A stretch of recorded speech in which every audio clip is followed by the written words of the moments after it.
We're back. Reading chapter 3. The title is Without a Goodbye. I wanted to tell you earlier too is when I wrote the original book, Neon Gods, every chapter had a title and every chapter had a quote. And sometimes those quotes were a bit long, but I really enjoyed doing it that way because I felt like I could add a bit of philosophy or just encourage people to think about the quote. But yeah, had to cut this so the pace reads really, really fast. So we're missing a lot of the things that I had in it before, but people still really are loving it. So I'm not going to complain at all. And they're all like going, it's so fast paced. It's so fast paced. And I'm like, oh, okay. Well, then that was worth the editor. And I guess I learned something about writing in today's world. Okay, no more Jane Austens. 3 weeks had passed since the Stuka dive bombers cruised over Warsaw. Rena's secret plan to run away had been thwarted by the Nazi threat.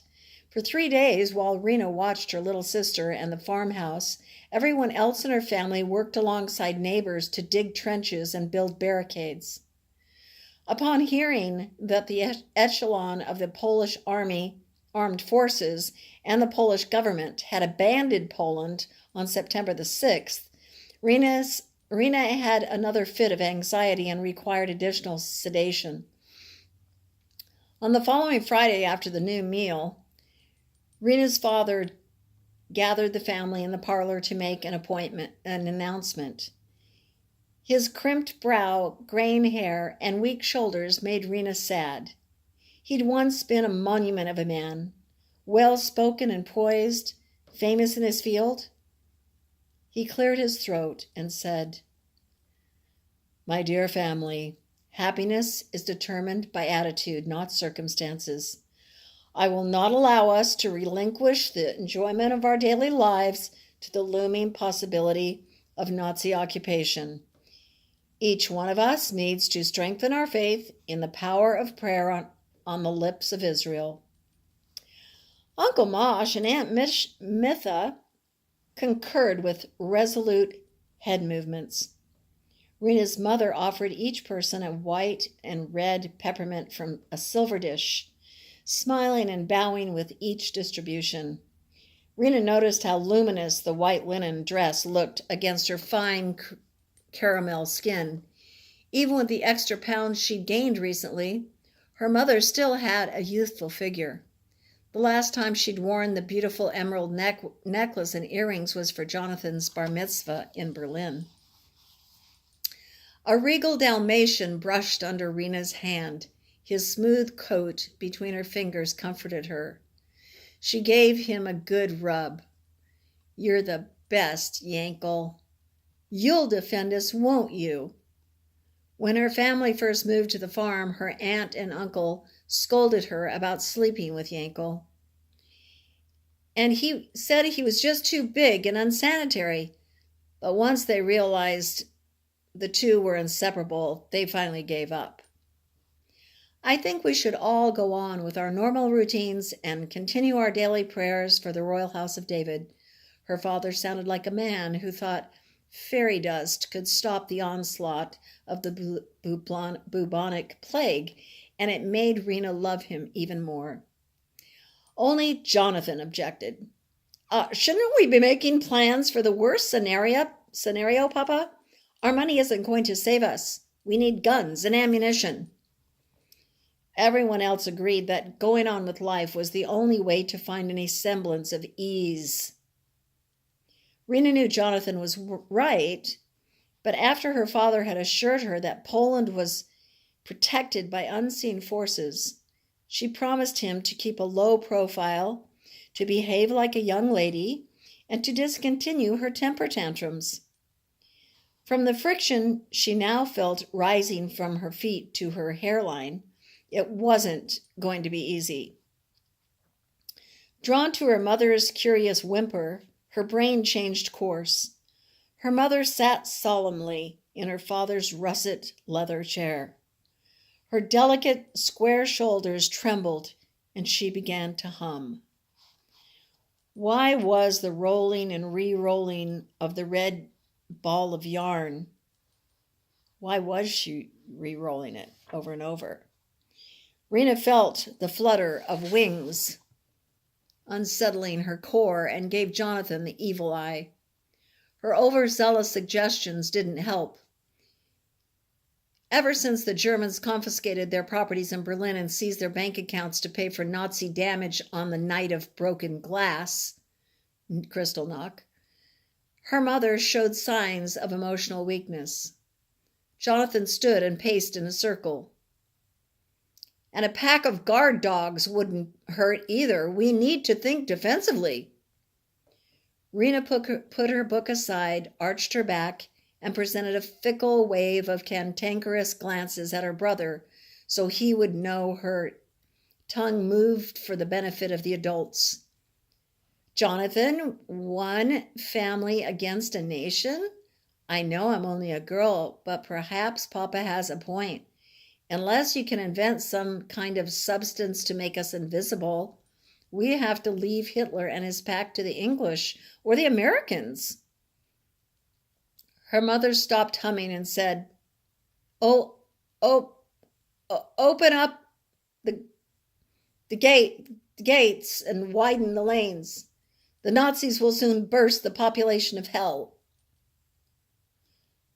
Her father sighed somberly as he concurred. Rena loved the tender way he handled her mother's inappropriate outbursts. With a nod and a smile, he broke up the tension. If not for so many other countries declaring war against Germany, I wouldn't be so hopeful. It's important not to let them appropriate our precious lives with anxiety. So to celebrate Rena's recent birthday, I have made a reservation at Samuel's Kosher Restaurant for 6 o'clock this evening. Rena jumped up from the divan and threw both arms around his neck. Really? How wonderful! With that familiar twinkle in his eyes, he tapped her on the nose and continued. That's not all. And after we stuff ourselves on knishes, chopped liver, and sauteed onions, and their favorite mandelbrot, we will jump on the trolley and hurry down to the district. There is a little Yiddish theater in the back alley of a narrow byway that Nurse Jowanowski told me about. Tonight we will see one of the Goldfaden's delightful operettas. Judith, Rena's little sister, climbed up on the footstool to reach her father's neck. Let's go, or I'll twist your nose off. Everyone laughed and began to stir. Rena's excitement faded as visions looped in her head. Wait a minute. What if they see us? The Weimar surround Warsaw, Papa. I don't want any of you arrested because of me. Moving from the divan to his piano bench, her uncle shared some uplifting gossip. Don't worry, Zydkek. Britain's Prime Minister gave Poland an unconditional guarantee of military assistance last March. It won't be long before the fiends are pushed back to Germany. Now, doing pull-ups using the rim of the parlor door, Jonathan panted and persisted. How can you all remain so calm? We need to prepare. If we are going down, we shouldn't go down as passive prayer pansies. His striking eyes, intense and thoughtful, were darker than usual, and it troubled Rena. He'd always been a respectful son, a lover of tradition. Her father adjusted his nibbed and cable-trimmed vest, regained his posture and a small semblance of his former prestige, walked over to her brother and stopped his routine with a gentle hand. Stroking his bear-shaped brown head, he said, "You certainly are courageous." A courageous, unflinching bull of a man now. I hadn't realized those strapping muscles of yours had given you so much chutzpah. Then he kissed him on both cheeks and reassured him, as long as we are honest and do things according to the law of the land and the law of God, our future is secure wherever we are. And besides, if God had the power to save the Jews from the Egyptians, he could stop the Nazis. Aunt Mitha jumped up and twirled around on the hardwood floor, her black patent shoes swishing out a cheerful tune. That's the idea. Let's keep that notion in our minds while we're out tonight celebrating Rena's 16th year. Like every Sunday morning just after dawn, Rena rode her horse across the pasture with her fishing pole, her silky blonde hair flying behind her. Yankel ran out in front of her, clearing a path for Apollo. Rena laughed at his proud quest, his tail swishing with pleasure. Out of habit, she examined the sky. When bad visions tried to ruin her pleasure, she remembered Sarah's suggestion and concentrated on the beauty surrounding her. At the river, she dismounted and stroked the long black mane that flowed over his neck. I love you, Apollo. I'll bet you're faster than a train. As the dew evaporated off the fields, she took a deep breath and held it. The fresh fragrances of nature brought back fond memories of planting geraniums with her mother in Berlin, and the colorful image lifted her spirits. She sat down near a bridge and submerged her feet in a whirlpool at the edge of the Vistula. Yankel sniffed her neck and barked, wanting to play. You're always so rambunctious, Yankel. Can't you just lie down for a few minutes? As she attached her bait to the hook, she poked her finger. Ouch! She sucked off the bead of blood, finished her task, and cast her line. She laughed as Yankel ran off after a swarm of yellow butterflies. The cold current caressed her toes as she waited for the fish to bite. Just as she began to berate herself for not leaving Warsaw earlier, she heard a roar like thunder, but the sky was clear. It sounded like 1,000 massive motors. Yankel! Yankee boy! Her feathered friends, the little meadowlarks and cardinals from the forest across the river, who had come to eat the crumbs from her hand, suddenly flew away. The earth under her began to rumble. She felt a strange heat. Something smelled odd like old motor oil. She'd read about the earthquakes. She had no desire to experience one. Yankel returned, puffing, his long pink tongue drooling. Come on, we have to get home. Just as she jumped on Apollo, she saw a long line of tanks on the horizon. She reached for the dagger, but she'd forgotten it. Her knees felt weak as fresh churned butter. Her eyes pulsated. Panic parched her tongue. German tanks, panzers, Nazis, they're here! Death is in Warsaw! She thought her heart would jump out of her chest as she urged Apollo home. Go, boy, go faster, faster. Her cheeks felt hot enough to ignite. In the bright of day, she felt as if the earth was sucking her into an endless abyss of flames.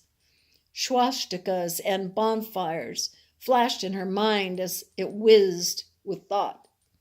Perspiration crowned her forehead. God, she wished she'd run away months ago. Just then the line of the fishing pole came loose, and the hook caught in her hair. As she struggled to untangle it, thinking how easily she could end up as bait for the Germans, she kicked his flanks with more urgency. Fly, Apollo, fly! Get home! I have to warn my parents. We must leave Warsaw tonight. That night, as Rena sprawled out next to Yankel on the thick rug in her bedroom, an open book of Elise Lasker Schiller poetry at her fingertips, she tried to take her father's advice. Think of it this way, he had said when he came to calm her nerves and kiss her goodnight. I don't think the world is going to let the Germans take Poland. But if they do, we have options. We still have your grandfather's inheritance. I have moved that money to Switzerland in a secret account. I am assured our transit paperwork is almost complete. We will move to Israel as planned, so please don't worry. The rabbi had a great suggestion today. He said to count your blessings one by one. Family, friends, food, and each and every animal Yahweh has given us. And Uncle Mosh's library, she pointed to the stack of books on her desk, trying to emulate his optimism. After months of settling into their new lifestyle at the farm, Rena's father now had a thriving medical practice in a modest office next to St. Catherine's Hospital in the city. With so many Jews moving to Warsaw, the number of his patients multiplied and his healthy income seemed to make him whole again. Even though her eyes felt sandy and her muscles ached, she spent a long time writing down her blessings as her father suggested. He was right. Counting them made her feel a lot better. Now, if only she could stop the vicious visions and premonitions hacking away at her brain. To distract herself, she outlined the black spots on Yankel's coat with her finger for a long time. From her bedside table, she retrieved the shiny gold box of Swiss chocolates for one last treat, thinking how lucky she was to receive chocolates for her birthday again. Before she opened the lid, she wrote it down as number 46 on her blessing list. Yankel lifted his nose and stared at her. Only a pinch or Uncle Mosh will have my head. As the days passed, her mind slowly recuperated. Other than a few strange noises and upsetting gossip, life went on as usual. They milked the cows, slopped the pigs, and fed the chickens. Her mother was busy knitting new winter sweaters. Her aunt cooked. Little Judith learned her letters. Jonathan brought coal from town, and her best friend visited as usual. Besides Sarah and Yankel, Uncle Mosh was Rena's favorite part of her life in Warsaw. Actually, the uncle of her father, he was older than anyone in the house, nearly 80. As a retired concert pianist and composer, he delighted her by playing the piano every evening after supper. The family sat around the fire as it crackled and listened to the magnificent recitals on the upright, chatting and remembering old days and different times. Her favorite tune was his snappy, light-hearted rendition of Chopin's Polonaise. One day, Rena asked her uncle about his favorite piano. It had a rosewood inlaid case, hand-carved rosebuds in the two side frames, and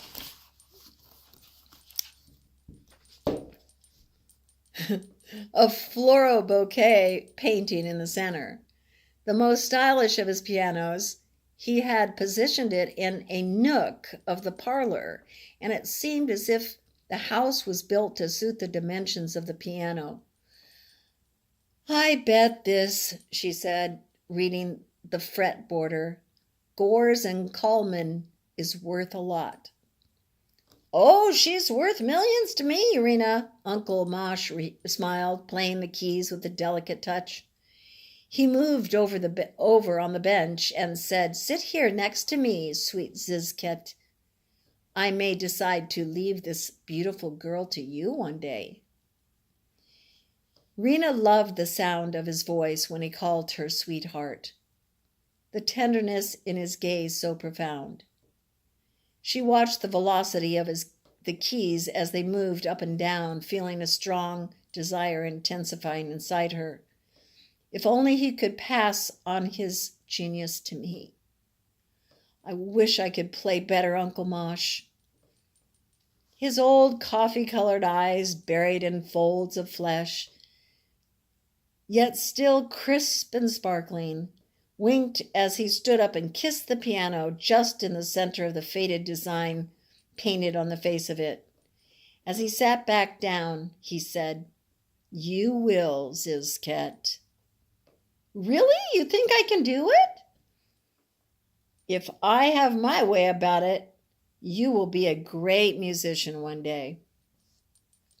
The musical talent of the Steiner bloodline went back to the 13th century. Her father told her uncle Mosh's brother, also 6'2", was the director of the Vienna's Theater an der Wien, and his father and grandfather, well-known composers themselves, were once close friends of the famous Viennese waltz king composer Johann Strauss. Running his hand along the silver hair to readjust his yarmulke, he asked in his rusty voice, well used, "Would you take good care of her for me?" "Of course." She wiped her finger along the edge. "You know how compulsive I am about dust.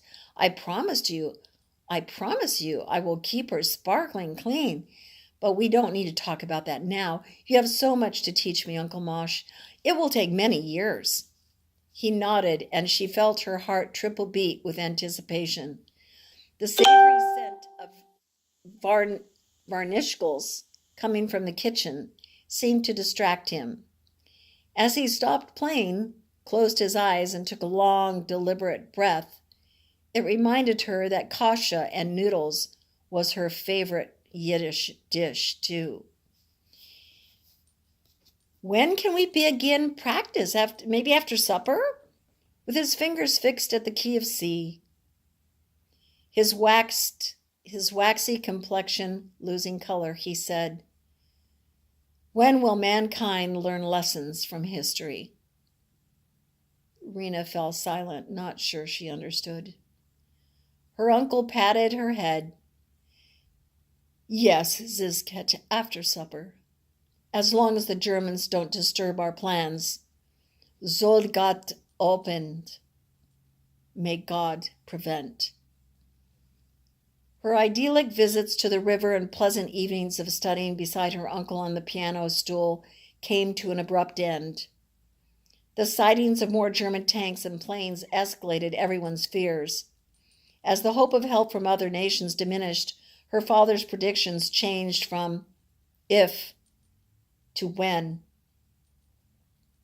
No matter how much Rena tried to carry on her routine and center her attention on her blessings, she couldn't prevent the truth from unnerving her. The Polish army, with their dilapidated artillery and ailing horses, could not hold up against German steel. At dawn on September 25th, 1939, Rena awakened to a loud explosion followed by a long, ear-splitting scream. She jumped out of the bed and ran to the window, the yellow sash of her nightgown dragging behind her. From the second story, she looked out over the countryside and saw black smoke in the distance.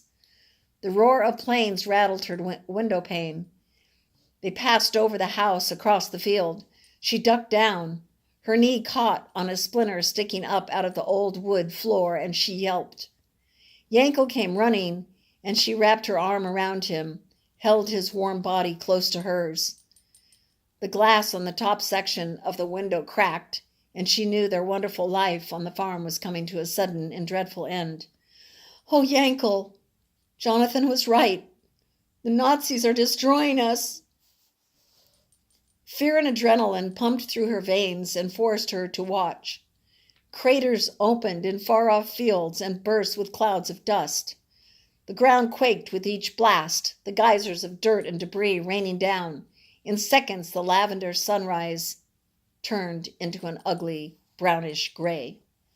Explosions and flames lit the city of Warsaw, 10 miles in the distance. "Sarah, oh Yahweh, don't let her burn."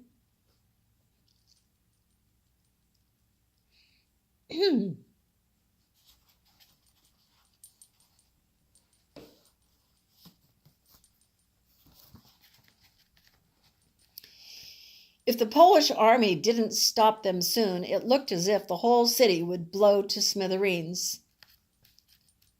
She closed her eyes for a moment and prayed harder. Prayed the noise would stop. Prayed the world would somehow survive death. The plane suddenly came from behind, the path to the city targets just over Uncle Mosh's farmhouse. Yankel pulled away and ran under the bed. Rena felt the vibration moving through her body, jarring her stomach, nipping at her fingertips, even her teeth. A loud thud like a falling brick wall made her cover her ears. Shattered glass and the shrill shriek of destruction dictated her attention. She opened the window and stretched her neck. A farmhouse nearby went up in flames. Not flames!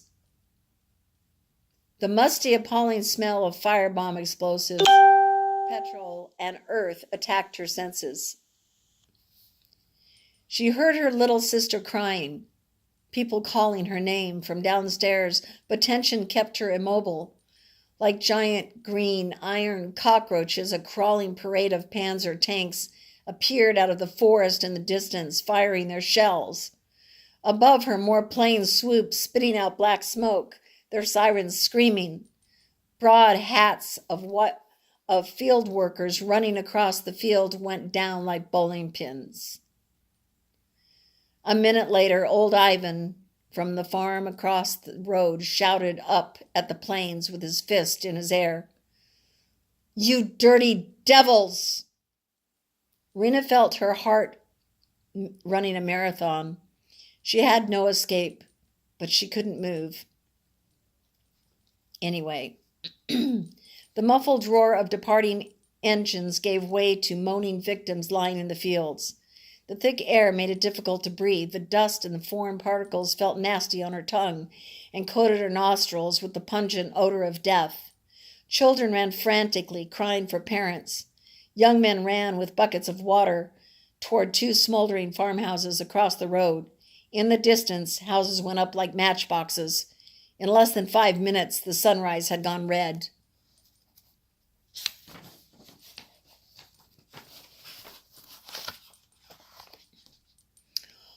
Old Ilan Bolvolsky wept and cursed the Germans as he carried his limp wife out of their burning house.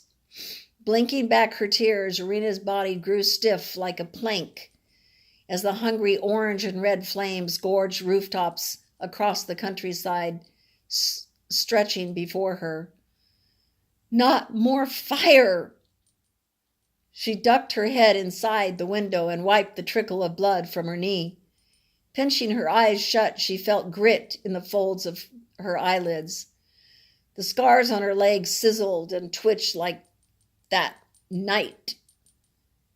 Just then, she saw the bloody scene again in her mind, not of farmhouses, but of naked Nazis and floating skeletons. She shook her head to free herself, but there was no escape, no obliging stop sign. Her reality had suddenly become almost as brutal as her visions. Footsteps echoed from the hardwood floors below. Voices screamed her name, but her lips, her body refused to respond. A scream started, but another thunderous rumble of a nearby explosion silenced her. Frozen in place, she saw Bolvolsky's grown daughter sitting in the middle of the road, rocking her baby boy. He appeared unconscious, a bright red slash exposing his brain.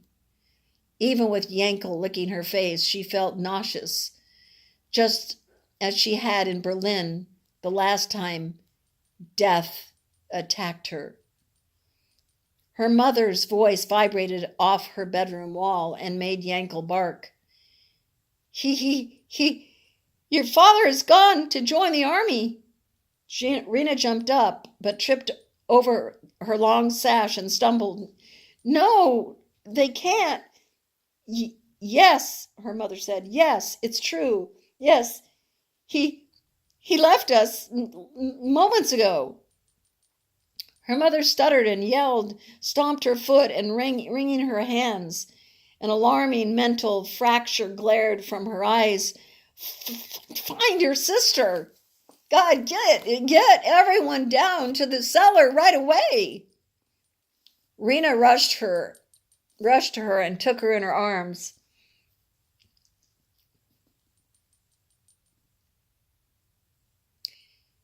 Every pore of her body felt like screaming with anger and hatred and fear.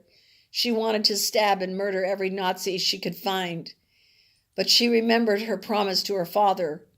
No more temper tantrums. The explosions had stopped, at least for the moment, but Rena's heart thumped harder than ever with a new, deeper fear. Papa would never leave us without telling me goodbye.